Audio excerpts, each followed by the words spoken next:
Hello नमस्कार और आप सभी का एक बार फिर से स्वागत है आपके अपने YouTube channel the Balaji classes में। दोस्तों आज से मैं एक ऐसे छोटे छोटे टर्म की एक सीरीज़ स्टार्ट कर रहा हूं, क्योंकि ये सभी टर्म्स बेसिक्स होते हैं, लेकिन इन बेसिक्स की जानकारी के बिना आपको किसी भी सब्जेक्ट को समझने में बहुत परेशानी हो सकती है। जैसे मुख्य रूप से आज जो मैंने एक टर्म लिया वो है हस्त कुठार।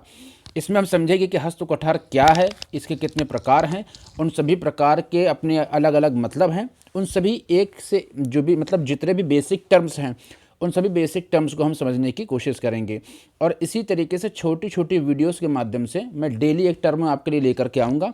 5 से 10 मिनट की वीडियोस होगी, इसको आप ज़रूर देखिएगा 5-10 मिनट निकाल करके। ये सभी आपकी अपनी तैयारी के लिए, आपके अपने सब्जेक्ट की तैयारी के लिए मोस्ट इंपॉर्टेंट टर्म्स हैं। तो चलिए स्टार्ट करते हैं। आज का जैसा कि मैंने आपको बताया कि जो टर्म है वो है हस्त कुठार। अब यहाँ समझते हैं कि व्हाट इज़ हस्त कुठार, यानी हस्त कुठार क्या है। तो हस्त कुठार को बेसिकली हम क्या कहते हैं, हैंड एक्स। क्या कहते हैं इसको, हम कहते हैं basically hand axe. Hand axe बोलते हैं इंग्लिश में, और हिंदी में अगर इसको बोलते तो बोलते हैं कुल्हाड़ी, यानी कुल्हाड़ी जो होती है उसे हम बोलते हैं हैंड एक्स। और जो इतिहास या जो इस शुद्ध टर्म में इसको हम बोल रहे हैं हस्त कुठार। हस्त का मतलब होता है हाथ, और कुठार का मतलब घात करने या चोट करने वाला। तो हस्त कुठार का मतलब हैंड एक्स या कुल्हाड़ी। इतनी चीज़ आपको समझ में आई होगी।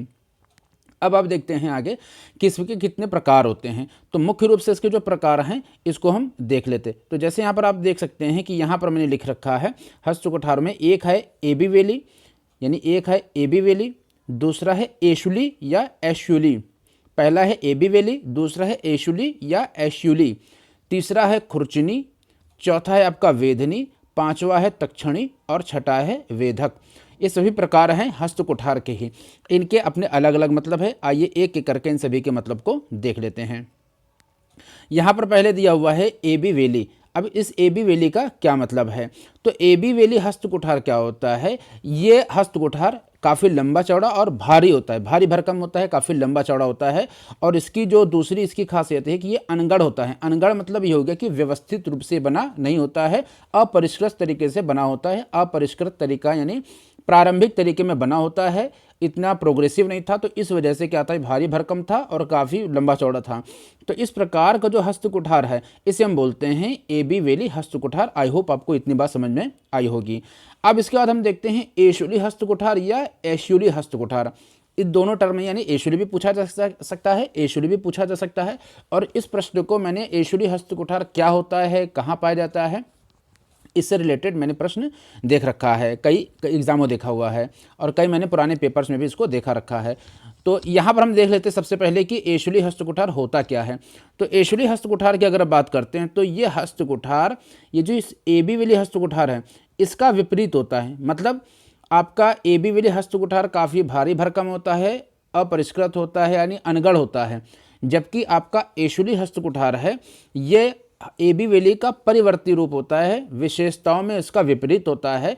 और जैसे ये आपका एबी वेली भारी भरकम होता है, तो ये जो काफ़ी छोटा होता है और सुडौल होता है आपका एशुली हस्त कुठार एबी वेली की तुलना में। तो आई होप आपको दोनों का तुलनात्मक अध्ययन समझ में आएगा कि एबी वेली और एशुली हस्त कुठार में क्या डिफरेंस है। नेक्स्ट हम देख लेते हैं आपका, तो उसमें दिया हुआ है खुरचनी और वेधनी, तछड़ी और वेधक।